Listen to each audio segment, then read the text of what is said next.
Okay तो super we के life में मतलब आपकी लाइफ में आपका super hero, real super hero आपके लिए कौन है, ये जानना चाहेंगे।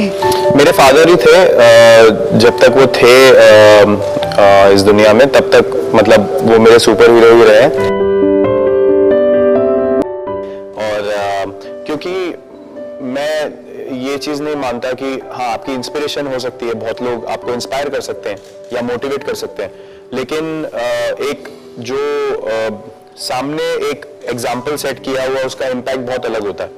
तो उन्होंने जो जो मेरे सामने एग्जाम्पल सेट किए, जैसे मैं जब क्रिकेट खेल रहा था, जब छोटा था, तो तब उन्होंने जो डिसीजंस लिए मेरे सामने मेरे करियर को लेके, मुझे वो दूसरे डायमेंशन में भी भेज सकते थे, लेकिन उनके पर्सनालिटी की वजह से, उनके डिसीजंस की वजह से मेरा फोकस हमेशा यही रहा कि मेरी अपनी मेहनत के बल पे मैं आगे बढ़ूंगा और कोई दूसरे तरीके से नहीं।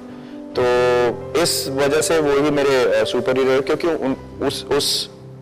जो उनका पर्सनालिटी डिसीजंस थे उससे मेरा करियर पाथ सिंपल हो गया कि मुझे अपनी मेहनत से आगे बढ़ना है। अगर मैं उसमें आगे जाता हूं तो मेरी किस्मत थी या मेरे लिए लिखा था, अगर नहीं है तो maybe I am not good enough. तो मैंने एक्सक्यूजेस बनाने छोड़ दिए उसके बाद से, जो आई थिंक उनकी वजह से हुआ, क्योंकि ये चीजें मैंने सामने होती हुई देखी। तो वही मेरे सुपर हीरो थे। लाइफ में कमिटमेंट बहुत इंपॉर्टेंट होती है। अभी सब्जेक्ट निकला आपके डैड का, तो जब ही ऑफ हुए थे आप जस्ट क्रिकेट खेलने भी गए थे, तो वो कमिटमेंट क्या थी, तभी आपके मन में क्या भावना थी? और सेकंड, जब लाइफ में बुरा वक्त होता है तो उससे बाहर आने के लिए आप क्या करते हो, कैसे आते हो बाहर? लाइफ में बुरा वक्त तो सबके साथ ही आता है। आई थिंक फेलियर्स को आप अवॉइड नहीं कर सकते। जितना भी हम अवॉइड करना चाहें, आप ना तो फेलियर को अवॉइड कर सकते हैं, ना आप सक्सेस को प्रेडिक्ट कर सकते हैं।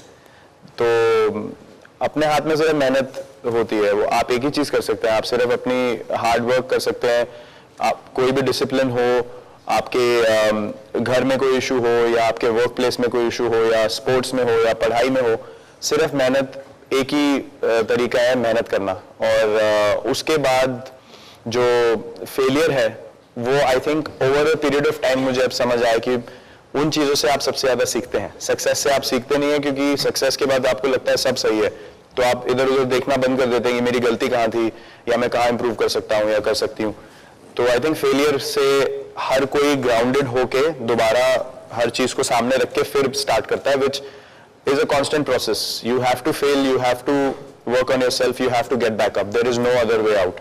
You can't succeed and say अभी आज मैंने परफॉर्मेंस कर दी, मैं इतने साल खेल लिया, अभी कल से मैं नहीं खेलूंगा, ऐसा नहीं होता। या तो आपको छोड़ना पड़ेगा, अगर आपको रुकना है, खेलना है, काम करना है, पढ़ाई करना है, जो भी है, you have to keep doing this. उसके अलावा कोई ऑप्शन नहीं है। और कमिटमेंट भी दूसरी, अगर आप कोई चीज कर रहे हैं तो उसको पूरी कमिटमेंट से करिए, वरना उसको करने का कोई फायदा नहीं है। वो फिर आप सिर्फ अपनी सेटिस्फैक्शन के लिए एक समय तक करते हैं, उसके अलावा आपकी उस चीज की तरफ ऑनेस्टी नहीं है, तो वो परस्यू करने का फायदा। बचपन भी वैसा ही था? Do you miss it? मेरा बचपन हाँ काफी सिमिलर था, ऑल्दो बिल्कुल सिमिलर नहीं था, क्योंकि एक स्टोरी है शो में, एक जो विलन से फाइट करना, एक अच्छा मैसेज है सब बच्चों के लिए। बट काफी सिमिलर था मेरा भी बचपन, और काफी ऐसे अच्छे मोमेंट्स थे जो याद रहते हैं, फैमिली के साथ, दोस्तों के साथ, स्कूल में, क्रिकेट में। तो काफी मुझे खुशी होती है उन चीजों को सोच के अब। और मैं आज एक लेटर भी लिख के लाया हूँ। अब मेरे यंगर वर्जन को लाइफ के बारे में कुछ बताना, थोड़ी टिप्स देना, थोड़े सजेशंस देना, तो मैं पूरा लेटर बना के आया हूँ।